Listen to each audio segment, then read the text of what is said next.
Hey, Center for Spiritual Living family. This song is called Temporary Weather, and it's about what do you do when you find yourself in a place that is difficult and new.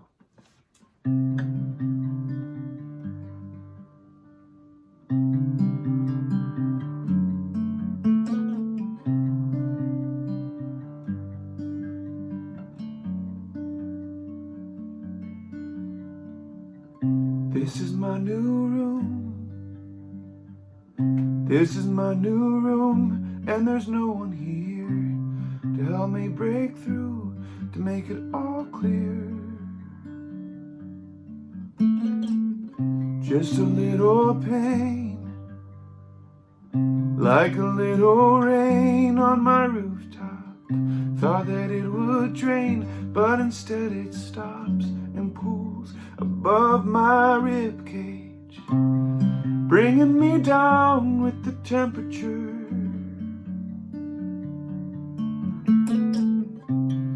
Making me wonder why these shifts always feel like diseases.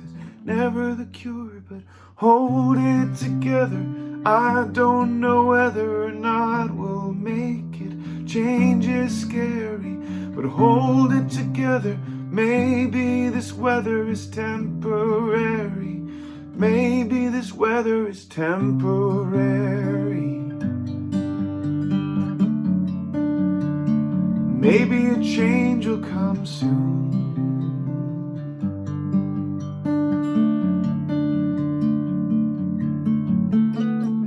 So this is my new plan. Do the best I can with the pieces left. Steady hands, deep, deep breaths. Just a little doubt, like a little cloud on my rooftop. Thought it would fade out, but instead it comes and stays beneath my shoulder blades, fogging me up with its temperature.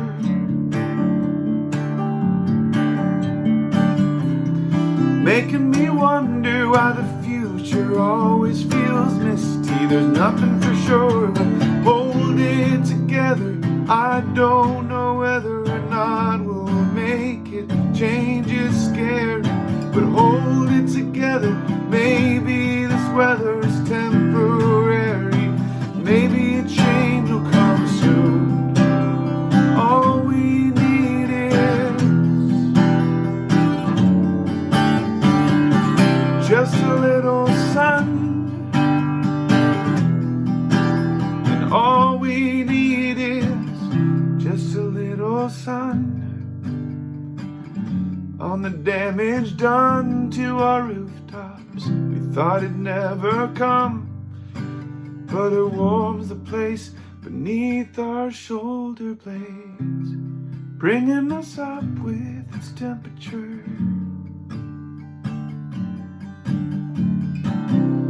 Filling us up with a sense that life can be trusted. Pain has a cure, oh, hold it together. I don't know whether or how we'll make it. Change is scary, but hold it together. Maybe this weather is temporary, and I know change will come soon. But all we need is to do the best we can with the pieces left. All we need is steady hands, deep, deep breaths. And all we need is to hold it together. I know a change will come soon. It's temporary weather, it's temporary weather. I know a change will come.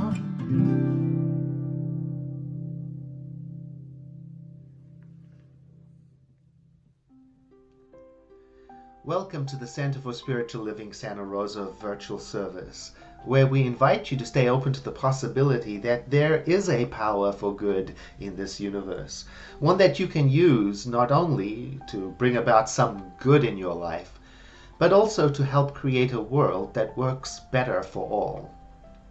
If you are visiting with us for the first time, welcome. You can find out more information about our center by visiting our newly redesigned and easy to navigate website at cslsr.org. For those of you who are regulars at our center, I have two important items to address with you today. The first item is about our spiritual community and what possibilities are ahead of us. So at the end of today's service, I'll be addressing our situation and talk to you about the plans our leadership and staff are contemplating for our future. So please stay tuned till the end of the service for that announcement. The other important matter I wish to address, it comes in the form of a call to action. I'm going to invite you to join me in doing some spiritual homework this week. So you may need a pen and paper to jot down your assignment if you choose to accept it. Or you can re-watch our service by going to our website and clicking on the media menu. Here's what I want to talk about. I can't tell you what politics you ought to have. That'll never work. In our spiritual community, we have the whole spectrum from left to right, from red to blue, with the associated worldviews that go with that diversity, and rightly so. However, I can share with you what our faith tradition holds to be true, and what our spiritual values are, so you can consider those while you navigate through what is going on in our world. Let me begin with a statement from our founder, Dr. Ernest Holmes. He wrote, "It is a popular belief that those who practice our faith are people who declare that everything is perfect when everything in the human experience is far from being perfect." He reminds us this is a misconception, and that we ought not to assure ourselves that wrong is right. He's talking about the objective experience that people have in society. Wrong is not right, even if a person is a metaphysician. And there are things in our society that are not right, many things. And among those things that are not right, racial inequity is one that has been held up for us to look at and come to terms with and to understand through the lens of oneness. Believing as we do in oneness, it becomes impossible for us to dismiss the experiences of those in society who are being treated unjustly. I have studied our organizational values, and here's what they say in part. We express unconditional love when observing the suffering of others. And here is the call to action. It goes on to say, and we do what we can do to give aid and to show compassion. So the question I'm asking myself, and I invite you to ask yourself the same question, is this: how can we give aid and show compassion in a way that demonstrates we have heard the cry of suffering in our world? Now the response will be different for each person. For me, and I invite you to jump in with me, it's been a process of self-education about racial inequities. A resource I use frequently is the Facebook group, What's Mine to Do? I use it to educate myself about race-based violence. It has articles in it such as 75 things white people can do for racial justice, and another article, 5 racist anti-racism responses that are very common. And if you are not a Facebook user, you can visit something like the Greater Good magazine online to read about their latest article that talks about how mindfulness practices can reduce our biases. Or you can do a simple internet search using the phrase, how to be an ally, and then dig into the results. When our community was ravaged by fires the first time, We received financial support from all over the nation, because other spiritual communities in Centers for Spiritual Living, through their bond of oneness with us, when they saw our struggle, gave aid and showed compassion. And through that camaraderie, we were lifted up and we could not feel alone. Imagine with me if the other communities in Centers for Spiritual Living said to themselves, we're fine. Let Santa Rosa take care of itself. It must be something they created through their thinking. It must be in their consciousness. No. Our shared values and our teaching of oneness prompt us to help and care about those, especially those who are not experiencing ease, equality, fairness, or justice. The reason why spiritual education is one of our foundational practices at the center is because we are on an ongoing journey of dismantling unhelpful worldviews that we inherit from society, from culture, from family, from religion, and then to rebuild them with helpful attitudes of mind that can assist us in revealing a world in which we live as one global community. This is especially important for those, like many of us, who worship in a predominantly white community. My intention is to not only learn about racial inequity, but to understand how my worldview and my actions and my words contribute to it. And I'm inviting you to do the same. One more thought from our founder, Dr. Ernest Holmes. He says, I do not think we should make such a claim to divinity that we forget we are human. In other words, he is inviting us to remember our shared humanity and to remain open to learn about the uncomfortable awareness that racially motivated violence is in our nation. In just a moment, our prayer practitioner Kathy Reardon will lead us in affirmative prayer, followed by today's message, which is brought to us by Reverend Joyce Dufalo. And again, please stay tuned through to the end of the service for my announcement about our center during Shelter in Place. Welcome.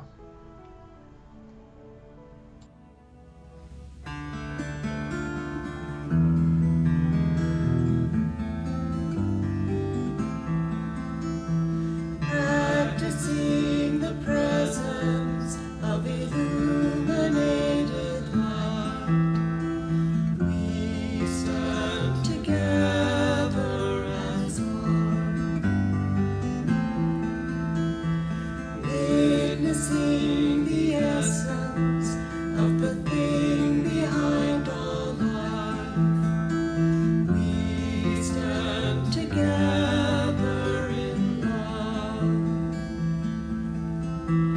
and we all join hands, and our hearts open wide. Come feel the power of love inside. Yes, we walk in love, and we stand for peace, practicing the presence of the one.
simply take a deep breath in.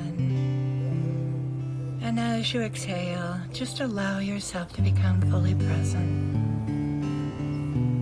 And in this present moment, feel into the connection of the oneness, of light,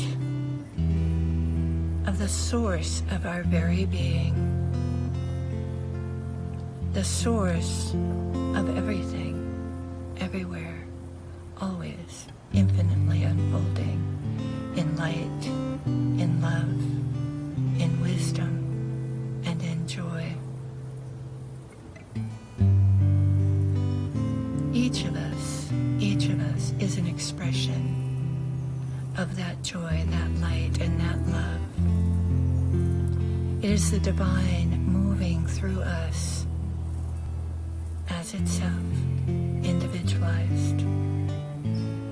And so, knowing this, I rest in the arms of the beloved one, that which I call divine, that which I call God. I find my sanctuary here, and my truth here, and my center here.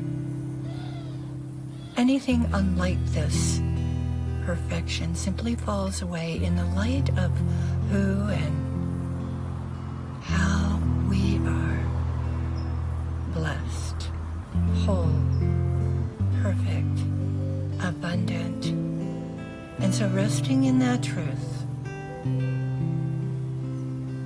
I allow life to have its way with each of us, trusting and leaning in with absolute faith in our well-being and our prosperity. With a grateful heart, I release my word into the law, knowing that it is done, and it is done well, and so it is.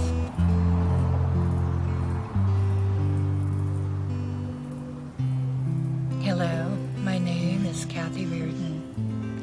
I'm a prayer practitioner here at the Center for Spiritual Living in Santa Rosa. Please read with me today's affirmation from Beyond 2020 Spiritual Vision Book of Affirmations. I am a center in the divine mind, a point of God consciousness, life, truth, and action. My affairs are divinely guided and guarded into right action, into correct results. Everything I do, say, or think is stimulated by the truth. And so it is. Hey, CSL Santa Rosa, this is Rafe Pearlman, and I'm currently in a tree, a mango tree, on the big island of Hawaii. This is my mother's tree, and I'm gonna sing a song for you called The Greater Self.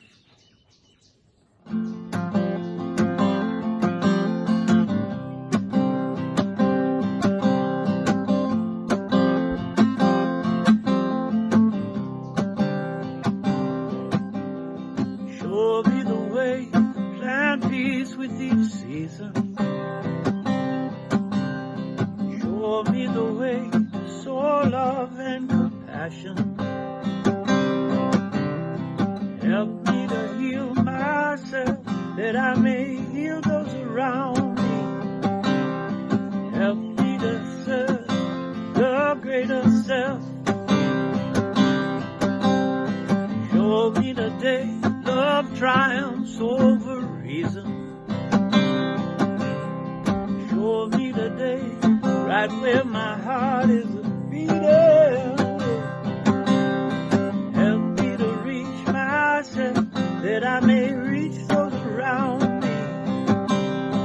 Help me to reach the greater self.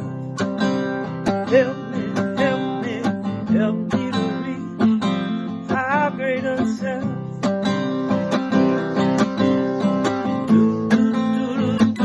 Our greater self.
Oh, yes, I am. I am a tree of life.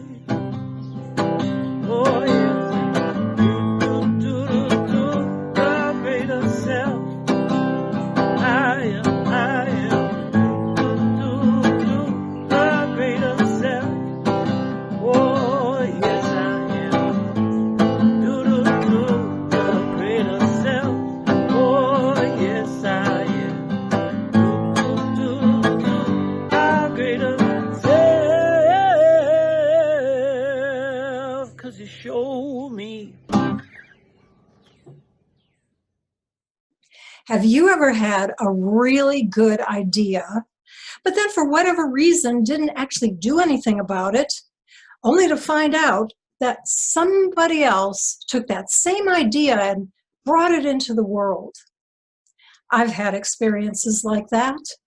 There's been times when I wanted to say something and then I thought, oh, well, it's not that interesting. But then somebody else says it and everybody thinks they're brilliant. I had an idea for a book, and for whatever reason, I didn't do it. I don't know if I was thinking that I didn't have the smarts or I didn't have the time. About 2 years later, I walked into a bookstore and there it was, the book I was supposed to write, but somebody else did. I wonder what it is that stops us sometimes from moving forward on our creative ideas. Perhaps it's lack of self-confidence, a belief that there's not enough time, not enough money. Maybe it's a fear that we'll be judged by other people. This month at the Center for Spiritual Living, we've been looking at ways to become more clear on our soul's purpose. And on this final Sunday of the month, we are considering the question, how would I show up if I truly believed? Well, for the past few days, I've been sort of looking for evidence of the connection between what people believe and how they show up in the world.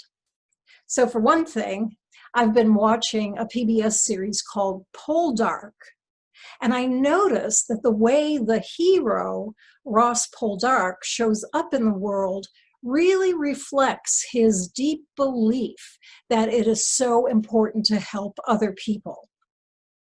Meanwhile, the anti-hero shows up in a way that shows that he believes in the importance of gaining personal power. Recently, I dropped an older glass plate in the kitchen and it was not shatterproof. It sort of went into a million little pieces. And we cleaned it up and we cleaned it up again, and still we're a little cautious about being in the kitchen. But I noticed today that the way I was showing up in the kitchen was in bare feet, which meant that I now have become convinced that it's safe, that we did in fact get every little teeny tiny piece of glass. I also noticed these past few days that have been hot in Sonoma County, been walking around with a kind of affirmation in my head, not a good one. It goes like this: I wilt in the heat. I wilt in the heat. And when I caught it, I decided to try a different belief. I tried to say to myself, I thrive in the heat. And lo and behold, this has gotten me more comfortably and energetically through a very hot day. So these are some everyday examples of how our beliefs shape how we show up in the world. Let's turn now to the spiritual philosophy that we study at the Center for Spiritual Living, Ernest Holmes's Science of Mind and Spirit. We're going to look at a couple very basic ideas of Holmes and see how we would show up if we really believe them. So let's start really basic. How about that phrase that he said, there is a power for good in the universe, and you can use it. Or taking it out of the you, there's a power for good in the universe, and we all can use it. Because Holmes was very clear that this power is neutral, it's available to everybody, it doesn't have favorites. It's there for us to use for whatever we want to do with it. One of his favorite teaching examples when speaking about this spiritual power was to talk about electricity and how electricity is a neutral force that we can use if we want to make some toast or keep our food cold or turn on a fan. Holmes also pointed out that with electricity, it's easier, it seems, for us to have faith in that physical power. And isn't that true? I mean, don't we just walk into a room and flip on the switch and keep going like we know that light's going to come on? I don't think I've ever seen anybody turn the switch and then stand there hoping and praying and wondering if the light was going to come on, if the electricity was really going to work. Of course not. We know when we flip that switch that that electricity is going to do what it's there to do. This was Holmes's way of encouraging us to get to the point where we really believe, where we know absolutely that we can harness this spiritual power for our good and for other people's good. So, how would we show up if we really knew in every fiber of our being that there's a power for good in the universe and we can use it? Well, I think I'd be much less worried when a problem came up because I would absolutely know that the answer existed. I also think if I got a creative idea, I'd be much more likely to move, to take it into action, knowing that that spiritual power would, through my belief, my intention, my attention, my gratitude, that spiritual power would bring it into the world through me. I had the good fortune to meet a man who had such a faith. His name is Jo Meisner. He's a veteran. And about 20 years ago, he was suffering with post-traumatic stress disorder, PTSD. Sometimes it would be so debilitating that he couldn't function. And the only way he found to get himself to function was to massage his temples. It worked every time, but he wondered if there was a way that it could be easier, because he noticed that when he was massaging his temples, he was relaxing his forehead, but tensing up other parts of his body. This led him to a years-long process of studying neurology, anatomy, acupressure, experimenting with different designs and different materials. And along the way, this passion took all of his money, everything, his house, a couple of key relationships. But fast forward to today, and Jo Meisner's easy-to-use temple massager is available. It's available to people like me. It's available to veterans. It's being used at Walter Reed Military Hospital, and the Air Force just put in an order for several thousand.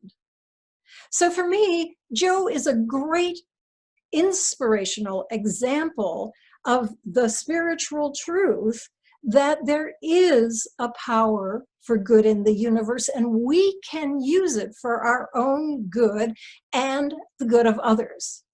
Yes, it takes commitment, belief, dedication, but Jo did it. Here's another thing that Ernest Holmes believed. He said that we live in a universe that is for us. Isn't that good news? We don't live in a universe, we don't live a life that is against us. We live in a universe that is for us. And boy, was I glad to hear that when I first came to the Center for Spiritual Living, because I was living in a world that I thought was maybe not out to get me, but certainly was putting up stumbling blocks. I lived in a world where it seemed where other people who were lucky had it smooth and easy, but I was struggling. Slowly, I began to believe this statement that we live in a universe that is for us. And the more I believed it, the more I noticed that I was becoming a relaxed, trusting, and confident person.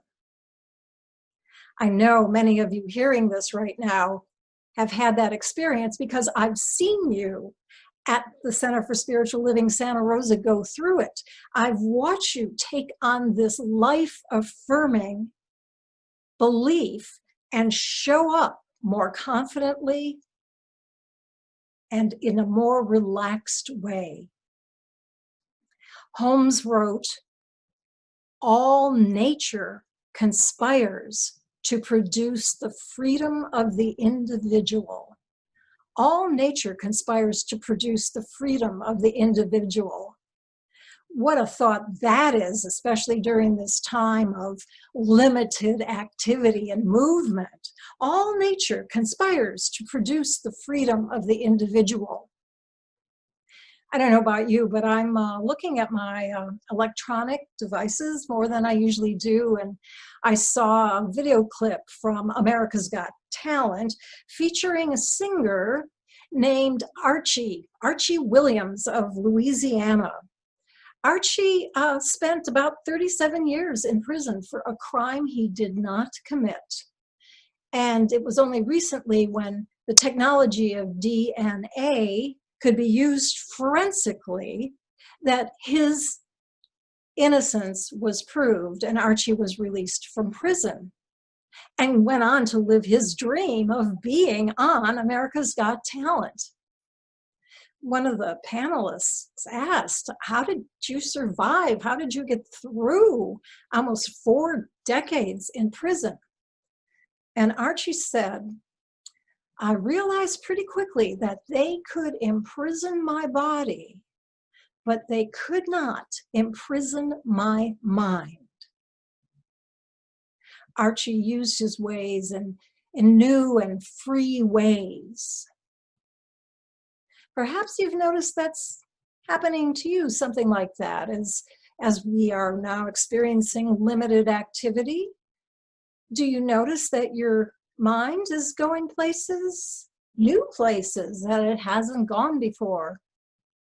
Maybe you're thinking new thoughts, or maybe you're looking at old thoughts in a new way.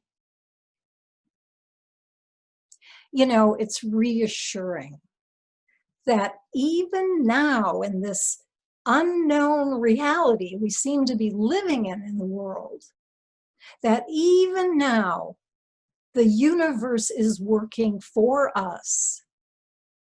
And I think it would be a great practice for us this week to start to really pay attention at this very unique time where there seems to be deprivation, to ask ourselves the question, how is the universe working for me right now? It's a good question to ask in general. How do we see the growth edge in any experience? Even when there's setbacks, what good is there? What growth is there? As a young woman, I was working in a firm and I didn't realize, but my immediate supervisor did not like my work. I was clueless until one day I got called into human resources, and the human resources director read me a list of complaints from my immediate supervisor. Well, my pride was hurt. I was kind of ashamed that I hadn't noticed. I began to doubt my take on reality, my sense of competence, even question if I was a good person. But the human resources director found me a job in that firm that was much better suited for my capabilities and my situation. And I was a much happier camper there after that. Has anything like that ever happened to you, that at first it seems like things are working against you, and then eventually you discover that all along they were working for you? So let's ask ourselves, how would we show up if we really believed the universe was for us? Maybe like my friend Valerie, who the other day tripped, and before she hit the ground, she had the thought, there's a blessing for me in this somewhere. I aspire to be like that, and I find that teaching stories help me. Here's one that comes from the Jewish tradition. It is a story set in a Polish village in the 18th century. It's the story of the scrawny cow. Once there was a poor man and his wife. They were so poor that they only owned one thing, an old scrawny cow. One day, the great rabbi, known as the Baal Shem Tov, was visiting the village with a few associates. The poor man was walking around the village and he met the Baal Shem Tov. And the Baal Shem Tov asked the man if he and his friends could come to dinner at our man's house that evening. What an honor. The Baal Shem Tov himself. Of course, the man said yes. But when he returned home, the man and his wife realized that in order to provide a good dinner, they would need money. And the only way they could get money was by selling their scrawny cow. That thing that was the only thing that came between them and absolute poverty. Well, the Baal Shem Tov coming to dinner, of course, they sold the cow and they used the money to provide the kind of feast that truly honored such a good man. When the Baal Shem Tov had left, the man and his wife knew that now they were truly desperate. They had nothing. The man could think of nothing to do except to go to the forest so he could be alone in prayer. And pray he did with great fervor until he heard the sound of someone moaning and went to see if he could help. He found a man lying on the ground and immediately and tenderly made him more comfortable. The man on the ground, grateful to see a kind and loving face, told the poor man of how he had lived and made a lot of money. And now that he was dying, his family didn't care about him. They only cared about getting their hands on his money. He smiled as he said that he had just now buried it all so that they could never get it. Reaching into his pocket, the dying man said he wanted to repay the poor man for his kindness. As he handed over a piece of paper, he did, in fact, die. Curious, the poor man looked at the piece of paper. It was a map to where the wealth had been buried.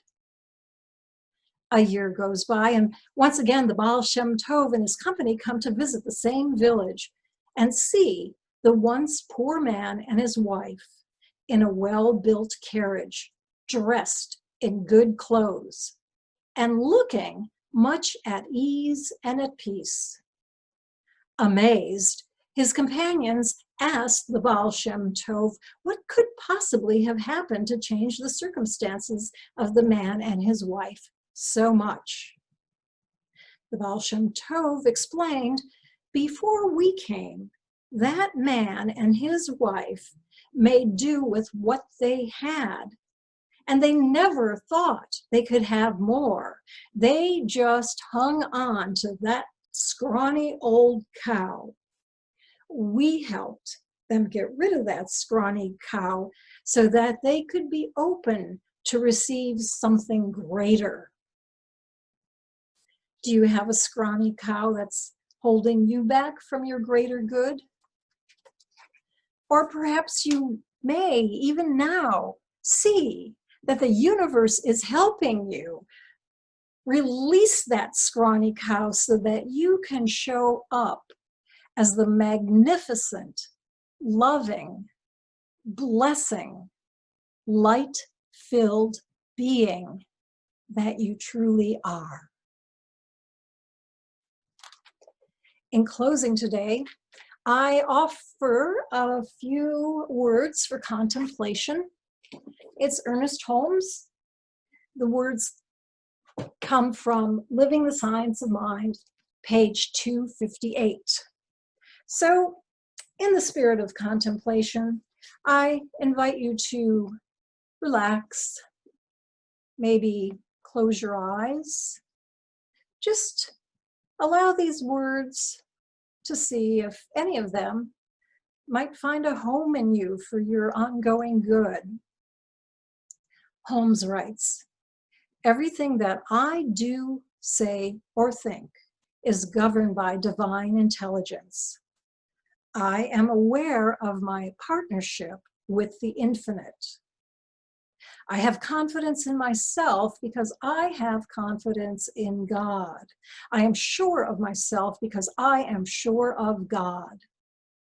The spirit within me knows the answer to any problem. The answer is here and now, within my own mind, because God is right where I am. I now turn from the problem to the spirit. In calm confidence, in perfect trust, and with complete peace, I let go of the problem and receive the answer. I know exactly what to do in every situation. Every idea necessary to successful living is brought to my attention. There's no obstacle to right action. I identify myself with abundance. I let go of all uncertainty. I know that what is mine will claim me, know me, rush to me. The presence of God is with me. The mind of God is my mind. Today I bestow the essence of love upon everything. This love is a healing power. There is nothing to be afraid of. God is over all, in all, and through all. God is right where I am. I am at peace with the world in which I live. I am at home with a divine spirit in which I am immersed. So I invite you, if your eyes were closed, to gently bring them open so that together, as a spiritual community, we can say, "And so it is." Thank you, Reverend Joyce DeFala. And now it is time for our offering. Thank you very much to everyone who is sending in their donations through checks to our physical address. We pick them up from there, and we love receiving the wonderful messages of encouragement that come with the donations. And thank you also to those people who are donating online. It's very easy to do so.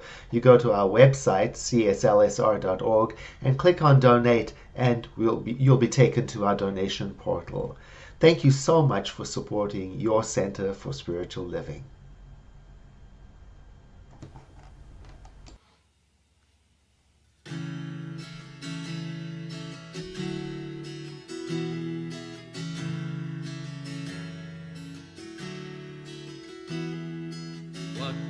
I do if I knew that I could not fail? If I believed, would the wind always fill up my sail? How far could I go? What could I achieve? Trusting the hero in me. If I were brave, I'd walk the razor's edge, where fools and dreamers dare to tread. Never lose faith, even when losing my way.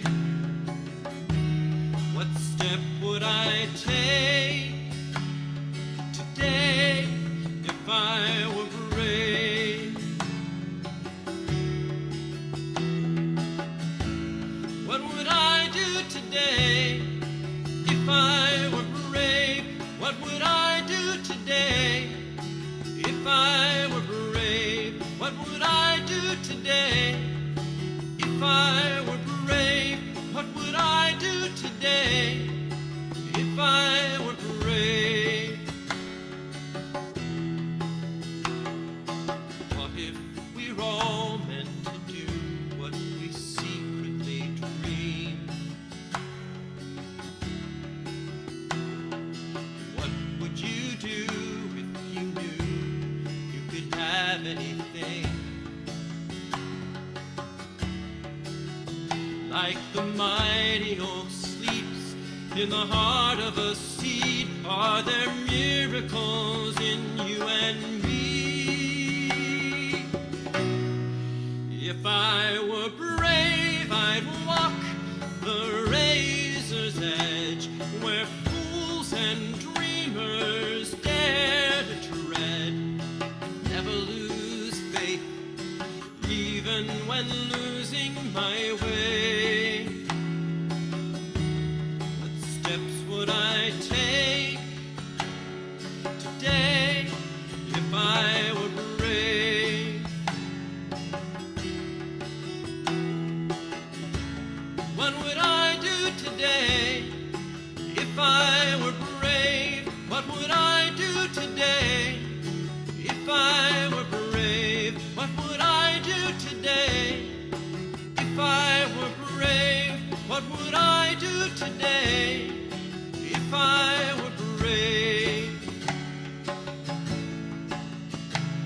If I refuse to listen to the voice of fear, would the voice of courage whisper in my ear?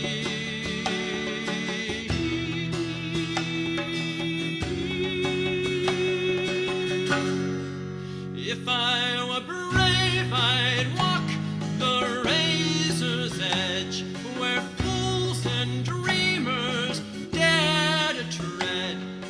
Never lose faith, even when losing my way. What step would I take today if I were brave?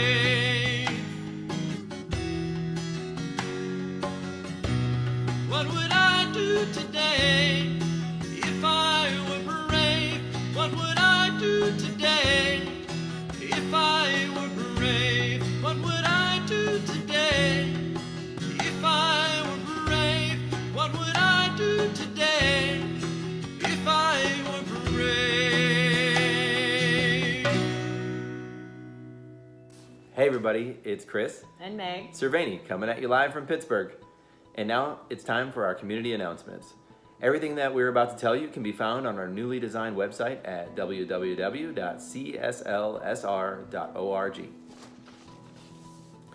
Are you a lifelong learner? I know I am. And our upcoming spiritual classes are going to be fantastic. At the Center for Spiritual Living, spiritual study is one of our favorite things to do. We believe in learning and growing our understanding of the spiritual world. Beyond Limits, oh, this is a good one. This is where you can explore the invisible limits we pick up without even knowing it. The power of meditation, which is especially good during our shelter in place, where many of us are finally finding the time to get our meditation practice on. And check out William James and the Stream of Consciousness. We have something new for you. Small facilitated discussion groups. We call them circles for spiritual connection. The groups were going to take place in private homes. Instead, they'll happen in private Zoom calls. Registration closes this Wednesday, June 3rd. Tonight is the World Peace Meditation. And because we are meditating on world peace, there will be no Sunday evening conversation. After the World Peace Meditation, there will be sharing intentions and prayers.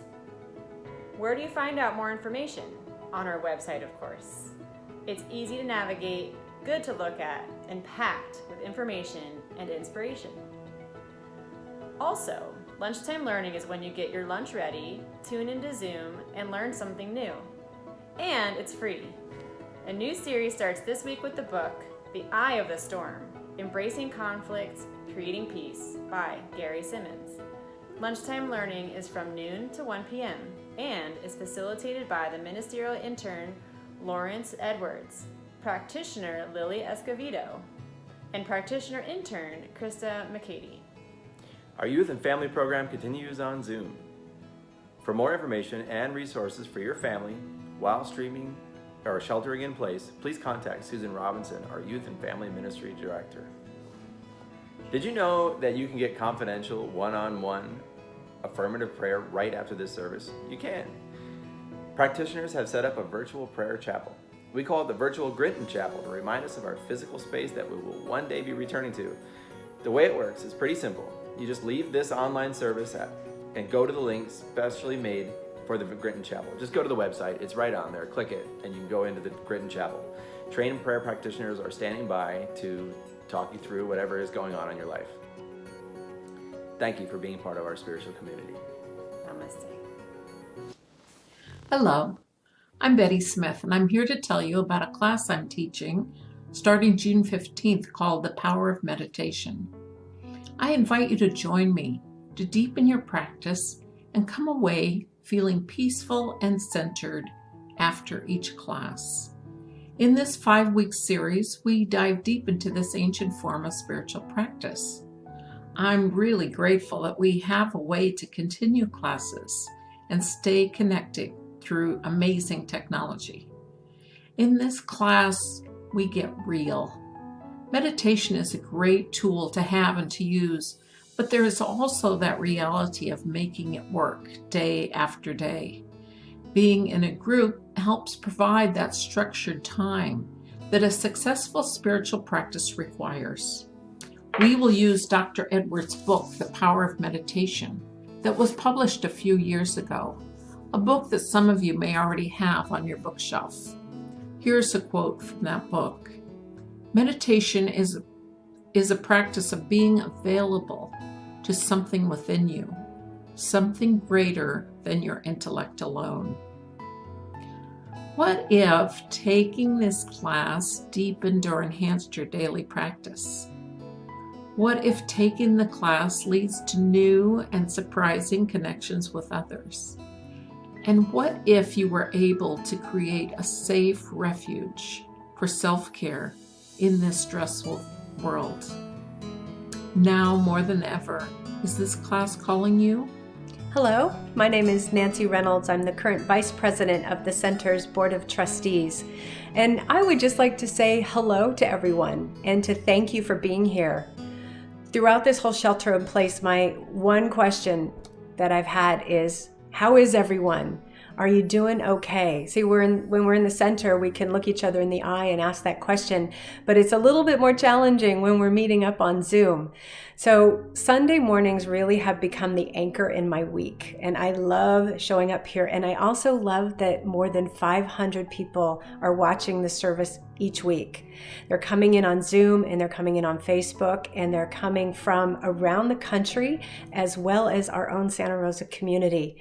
And the thing that tells me is that these services make a difference And you make a difference. Your presence here, your financial support of the center, the notes that you send in the mail, and the comments that you make on Facebook, and the comments that you make in the chat function on Zoom. Did you know there's a chat function in Zoom? You can click on the chat button and send in questions for us. There's a small band of people behind the scenes who are answering questions and posting notifications. And you can ask us a question and we'll answer you. And we'll also see you. It really means a lot that you're here, and I just want to thank you for your ongoing support of the center. You are our community, and it's our community that makes us strong. And it's our community that comes together when things get challenging, like they are now. There's a lot of uncertainty, but we have each other, and we're here together, and I just thank you for that. Thank you. Since the beginning of the pandemic, your elected leaders and your staff and your ministers have been working in the background to evolve our community into an online virtual experience. And at the same time, we're staying informed about the County of Sonoma's health officers' orders. And through it all, we find ourselves in a time of confusion and sadness as contradictory information is circulated on the news and in social media, as unemployment across the globe rises, causing unimaginable suffering, and mental health is strained from isolation and uncertainty. We are, after all, communal beings and not very well suited to isolation.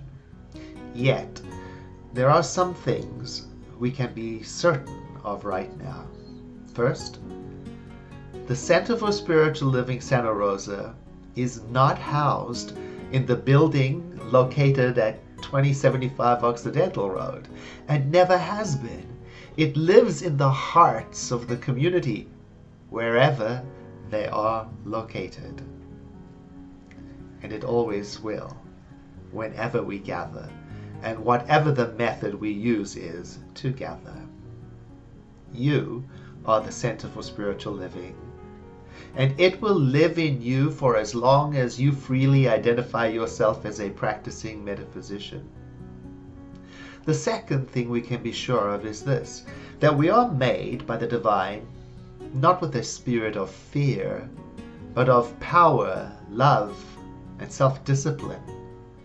Our teaching urges us to be still and to consult with that spirit of power, love, and self-discipline. Our values of love and compassion guide us to apply our creative mind to the good of all and to envision the best possible outcome for all, and that is what we are doing. So, regardless of personal politics or points of view, the building located at 2075 Occidental Road will continue to be closed during this shelter in place, while leadership monitors and assesses and reassesses our situation. We do not know with any degree of certainty what the situation will be month to month. What we do know is that our analysis of our facility and our volunteers, it indicates that we do not have the capacity right now to provide both online and in-person services. And we want to be confident that when the time comes to reopen, that we can do so safely, in a way that considers our most vulnerable in our community. Until that time, then, the Center for Spiritual Living will continue to be as it always has been, dynamic, healthy, and inspiring, online and in your heart. Someone asked me what our focus would be now that we are sheltering in place, and I answered that it will continue to be what it always has been, to provide spiritual tools for personal and global transformation through the teaching and practices of science of mind.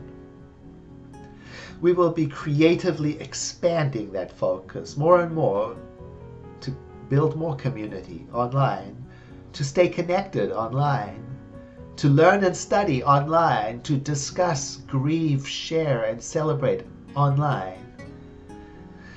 And if we grow weary of online activities, well, we'll sit in contemplation to regenerate by dipping into that deep well of the divine until we are ready to commune again. It is our way. We will not be hypnotized by chaotic conditions. It's true, our center is not a building. It's what goes on inside that building that is so important to many of us. We miss the people, the energy, the atmosphere in the place we love so much.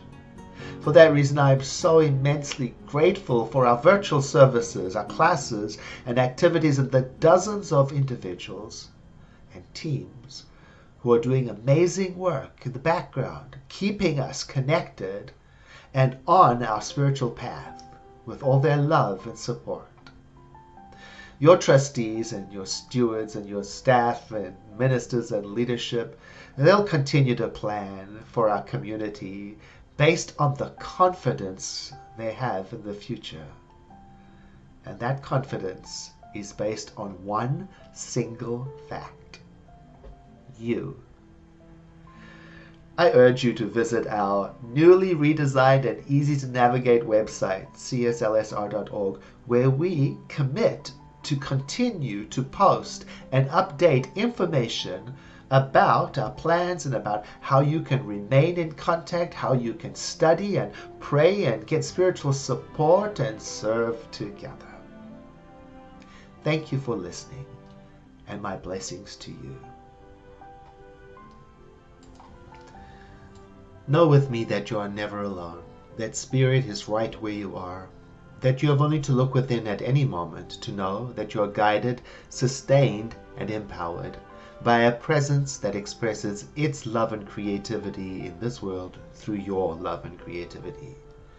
In deepest gratitude, let us live our lives accordingly, so that in everything that we do and say and think, we honor this presence within. And so it is.